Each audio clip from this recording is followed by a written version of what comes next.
Ilang dumalo sa Rally for Transparency and Better Democracy humabol kahit padilim na. Hindi rin nila alintana ang haba ng pila sa mga stasyon ng LRT patungo sa Quirino Grandstand. Si Nori Fidel sa detalye.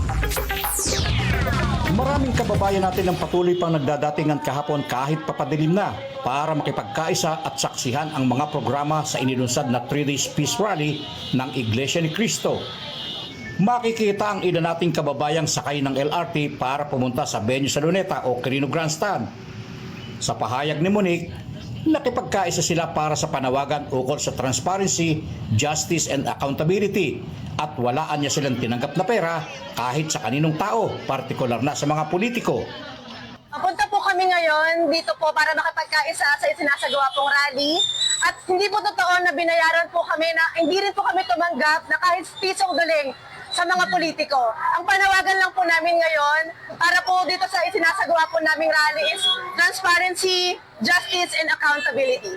Sa kahabaan ng UN Avenue mula Top Avenue patungong Quirino Grandstand, makikitang bakas ang kagalakan ng ating mga kababayan. Habang naglalakad, masaksihan lang ang mga isinasagawang programa. Sa taya ng Manila Police District, bandang alas 8 ng gabi, nasa 550,000 ang nakilahok habang nanonood ng mga programa. Makikita naman na masaya nagkakainan dala ang mga lutuan para mapaghandaan anya nila ang mga susunod pang mga araw para sa malaking aktibidad ng Iglesia ni Cristo.